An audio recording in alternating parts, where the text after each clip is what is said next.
ассалому алайкум шунавандаҳои арҷманд.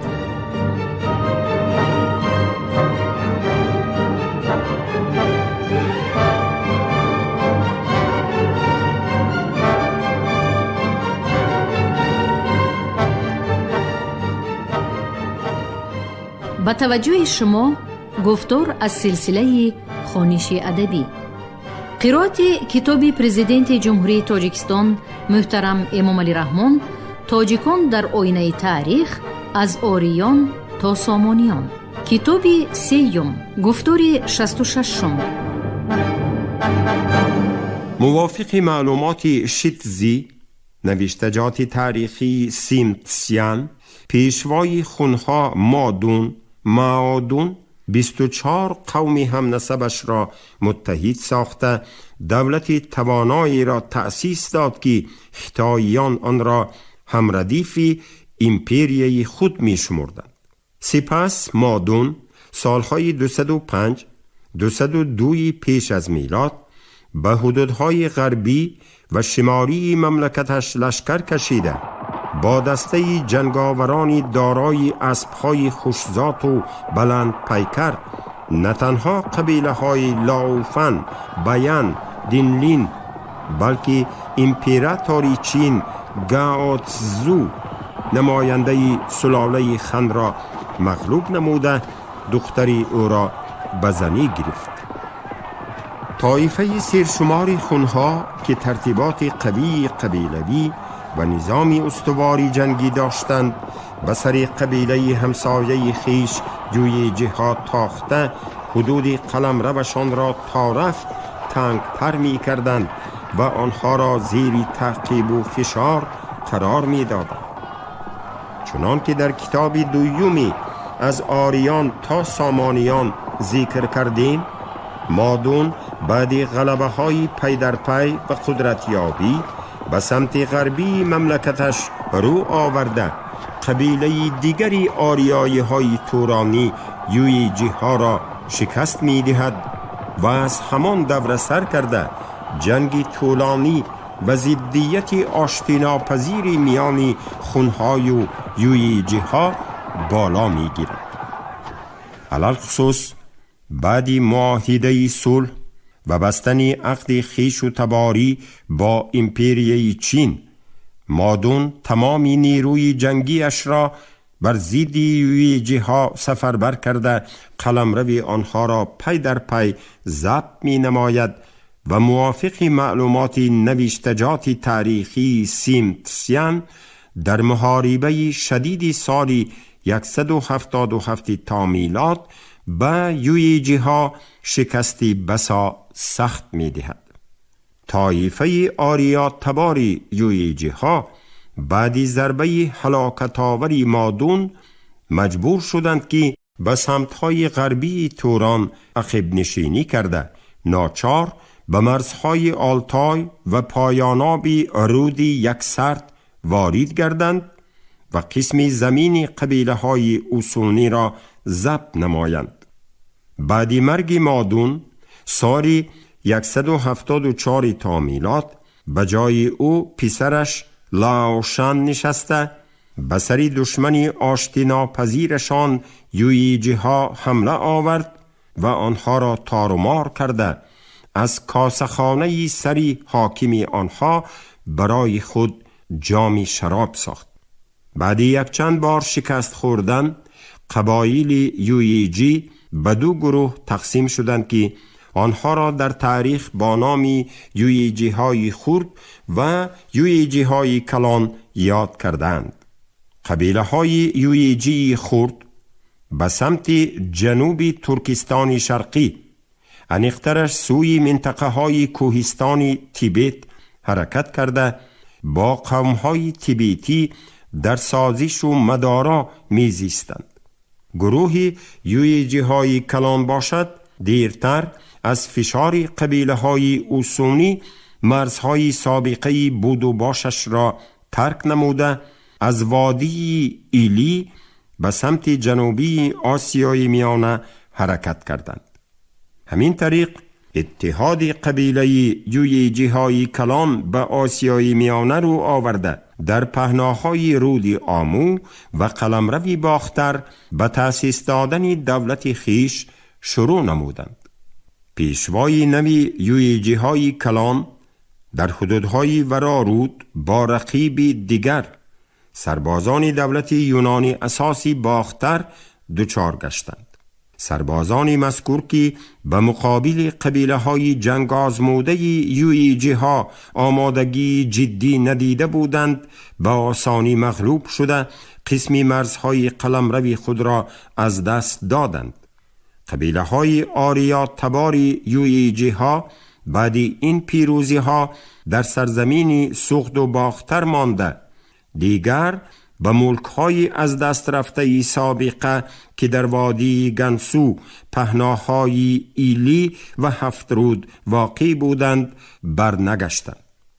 موافق معلومات نوشتجات تاریخی، سفیر خیتایی چژن قسیان قبیله های تا یویجی یا خود دا یویجی های کلان را تقریباً سالهای 118 پیش از میلاد در حدود ورارود و قسمت شمالتری امودریا دچار آمده ذکر می کند که آنها ساحلهای جنوبی آمو و قسمتی باختر را ضبط نمودند.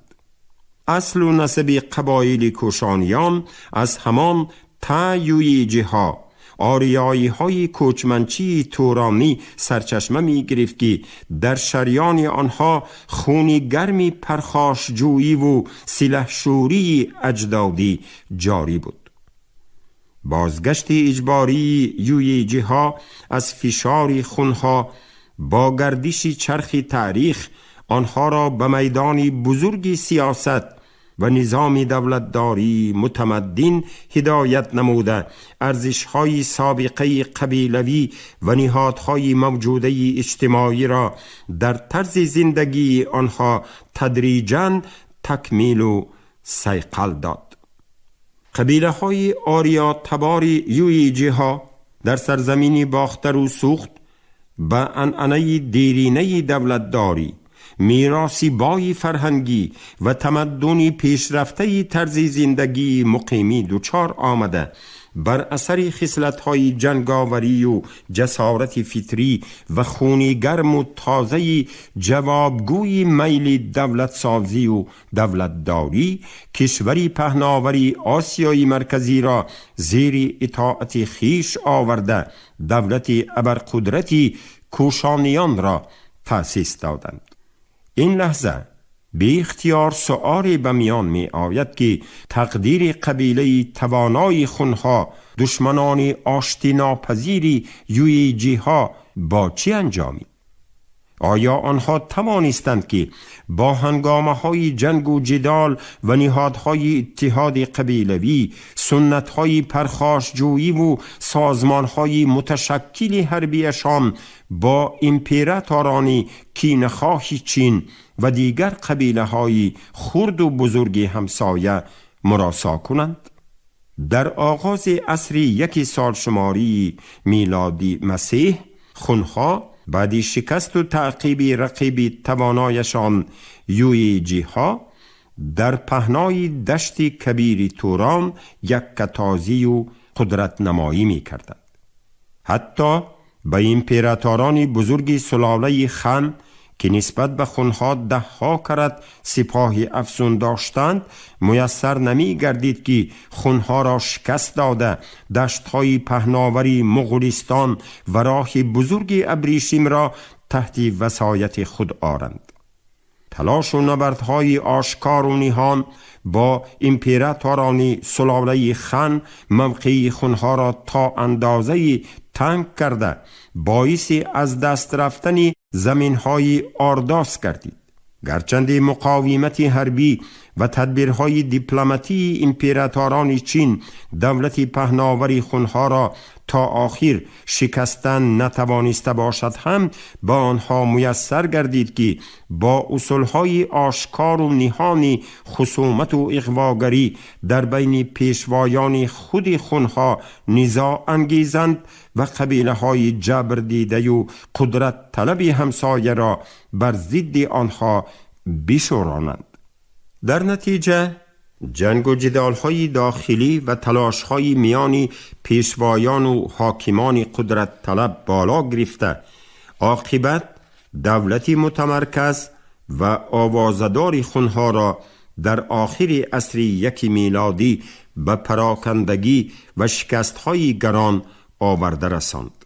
در میان 5 پیشوای دعواگری تخت و تاج مبارزه‌های شدید سر زده، خونها تدریجاً به 2 گروه کلان، خونهای شمالی و خونهای جنوبی تقسیم شدند.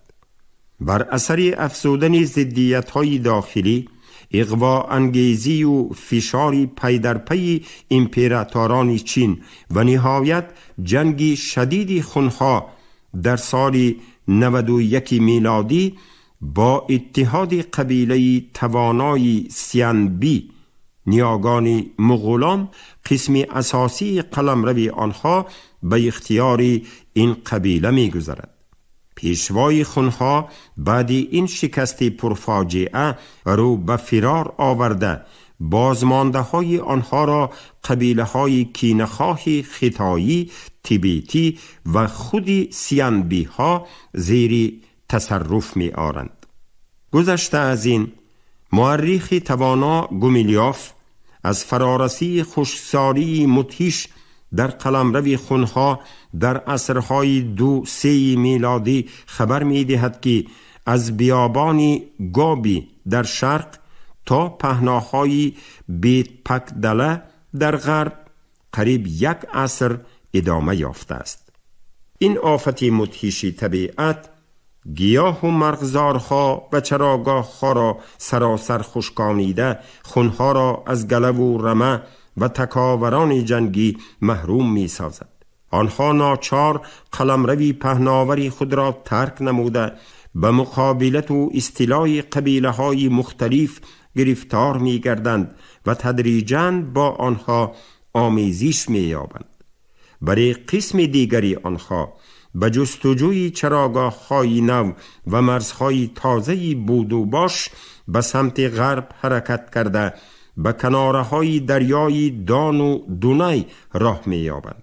سال 375 خونها قبیله توانای گاتها را تار و مار کرده از دان تا کرپت قلمروی پهناوری را فتح می نمایند و سروری اتحاد قبیله های گوناگون می شوند.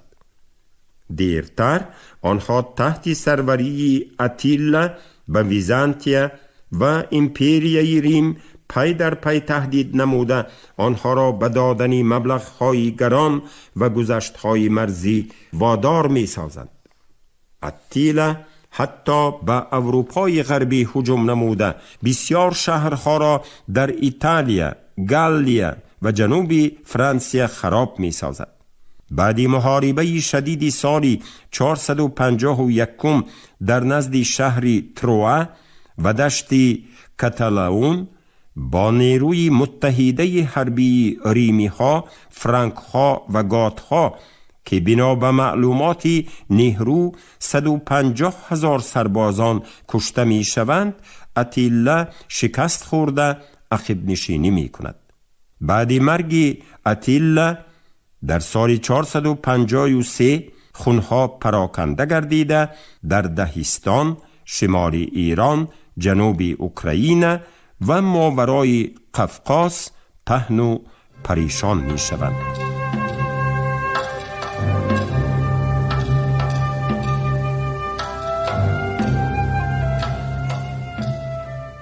نام خونها، شجاعت و بیرحمی و تاخت و تازهای تاراجگرانه آنها نه تنها امپریه های ابرقدرت ریم و ویزانتیا بلکه تمام اروپا را چندین عصر به دهشت افکنده آوازه و شهرت سابقه آنها را در قلمرو آسیای مرکزی و ایران ساسانی دوچند می افزود. به قول ریچارد فرای، در میان عصر چهارم قبیله های دشتنشین دوباره به حرکت در آمدند و به وطن احتمالی خونها در مغولستان وارد شدند.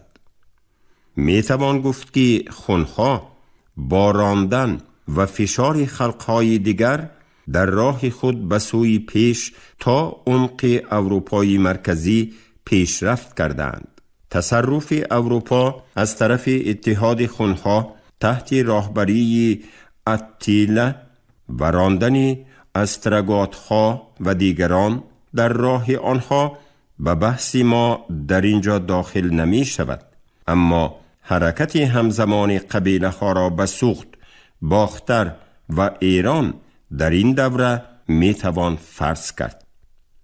در این حالت یک سوال به میان می آید: آیا خلقی که ایران را ضبط کرد و در سرچشمه های گوناگون خیانیت نامیده می شود همان خلقی بود که اروپا را ضبط نمود؟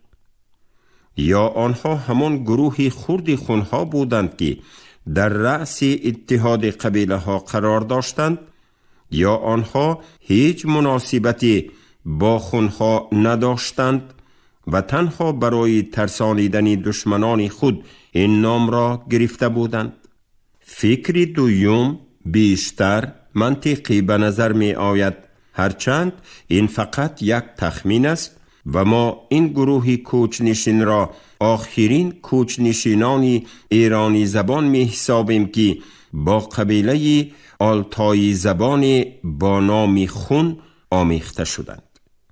نام خیانیت با اصطلاح خون وابستگی دارد و یا گونه از آن می باشد، ولی اصطلاح خیانیت بعضی مسئله ها را در بر دارد، زیرا در اوستا واژه همریشه خیان وجود دارد که ممکن است قدیمتر از زمان آمدن خونها باشد.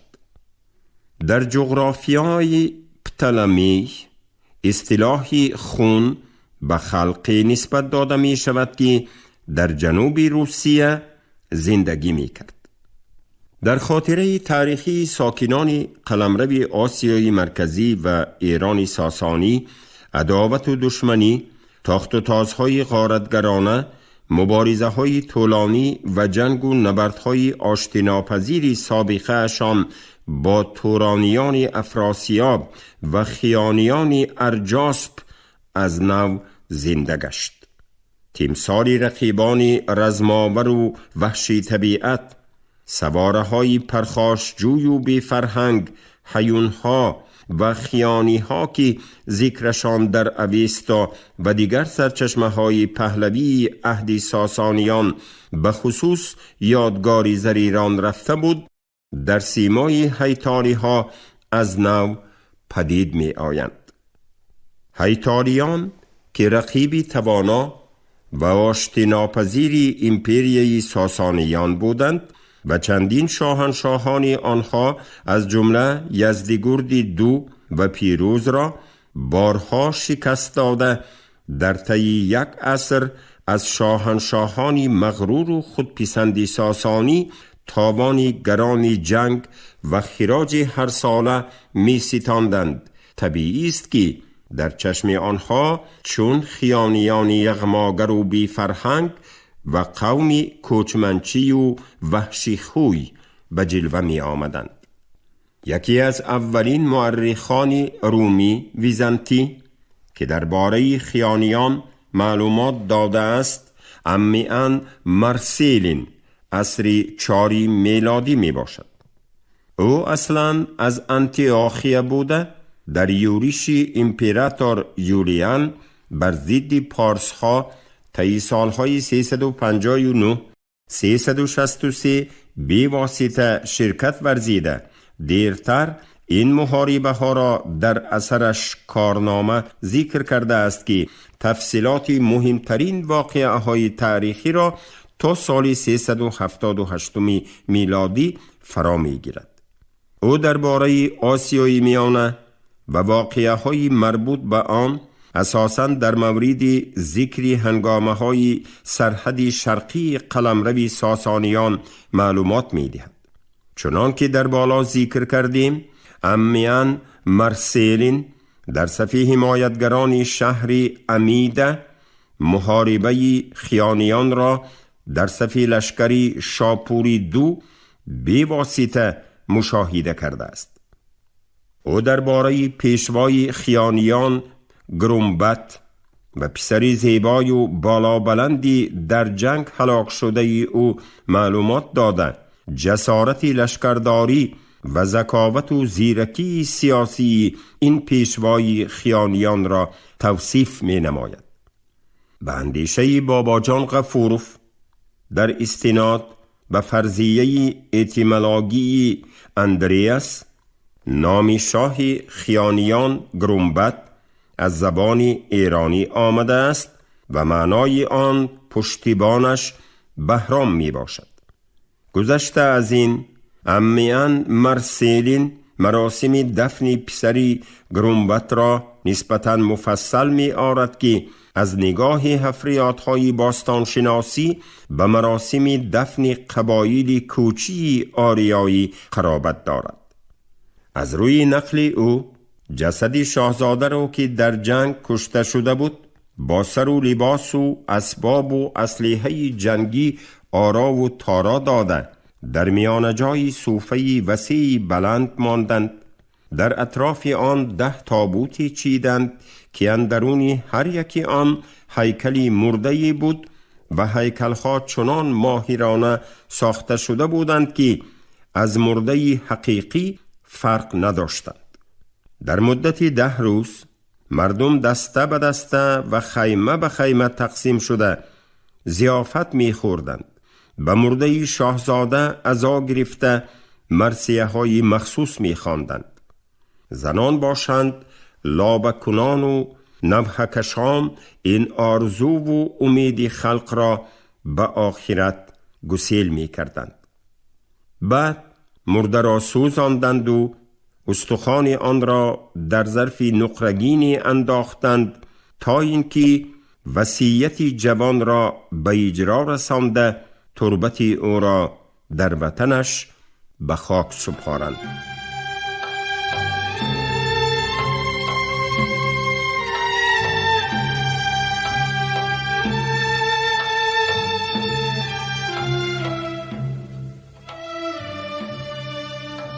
اممیان مرسیلین در اثر خود غیر از خیانیان باز نامهای دیگر قبیله های کوچمنچی آریایی یفسینها به قبر مرکورد، شکل صحیحش کوسینها یعنی کوشانی ها، سیستانی ها، سکایی ها و گیلانی ها را ذکر کرده است که در ردیف خیانیان بر ضد یولیان می جنگیدند. طبیعی است که این قبیله های آریایی های شرقی برای کمک کردن به هم نسبان غربی خیش پارس ها در زیر پرچم شاپوری دو متحد گشته شهر امیده را اشغال می کنند و امپراتوری روم یولیان را شکست می دهند. مورخ دیگری رومی پریسکی پانی عصر 5 که در هیئت سفارت ویزانتیا سال 448 به حضور پیشوای خونها اتیله رفته است. آن وقت خونها در اروپا تاخت و تاز می کردند. از نسب خونهای خبر می دهد که آنها را کیداریان در جای دیگر گنوکیداریان می نامند. موافق معلومات تاریخنامه ویزانتیای پریسکی پانی، گنوکیداری هایی که آنها را کیداری ها نیز می نامند سالهای 456 و سالهای من بعد بر ضد ایرانی ساسانی مبارزه بردند. طبیعی است که این دوره مبارزه ذکر شده به انتهای شاهنشاهی یزدگرد دو 439 457 راست می آید که ذکرشان در فصل بالا رفته است. پریسک پانی در همین اثرش اینچنین از جنگ‌های کیداریان، گون و کیداریان بر ضد پیروز و اسیر افتادن او یاد کرده می نویسد که او با شاهی گون کیداریان صلح می بندد.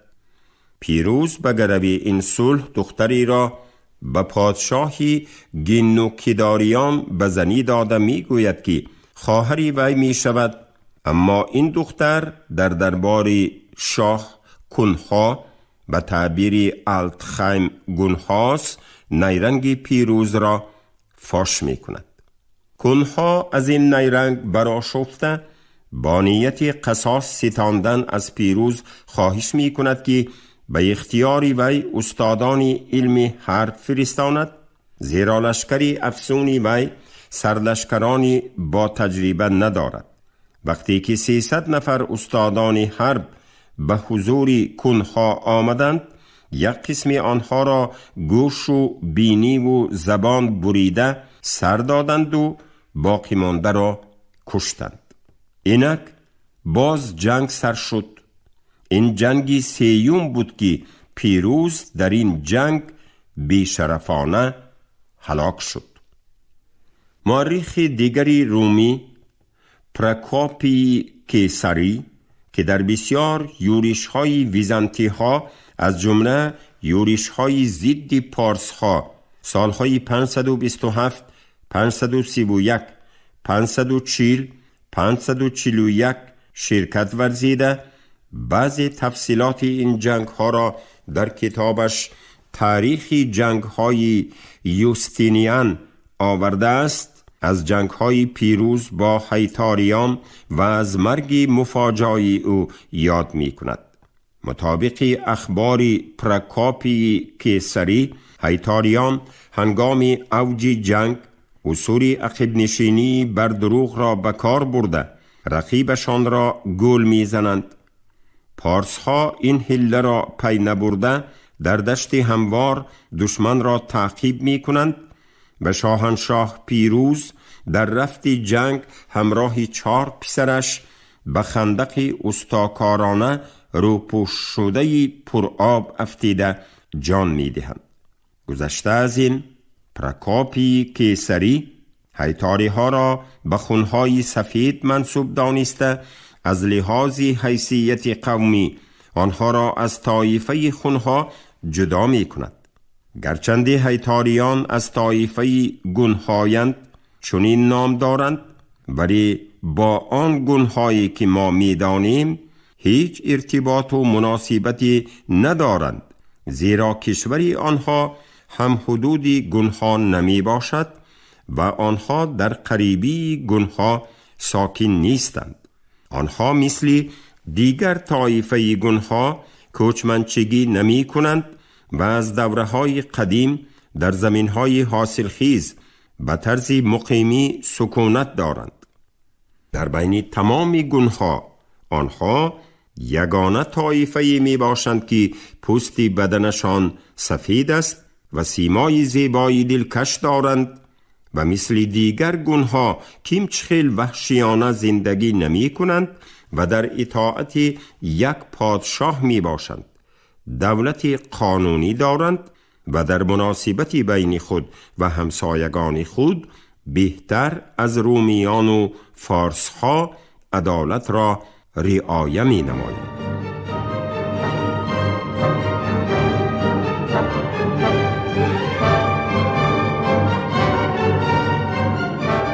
شنونده های گرامی، شما گفتار 66 رو از کتاب پرزیدنت جمهوری تاجیکستان محترم امامعلی رحمان تاجیکان در آینه تاریخ از آریان تا سامانیان شنیدید. راوی علیزاده عبدالرشید خوجمقل، کارگردان شیرعلی نغزلی. پایان گفتار از سلسله خوانش ادبی. شاد باشید.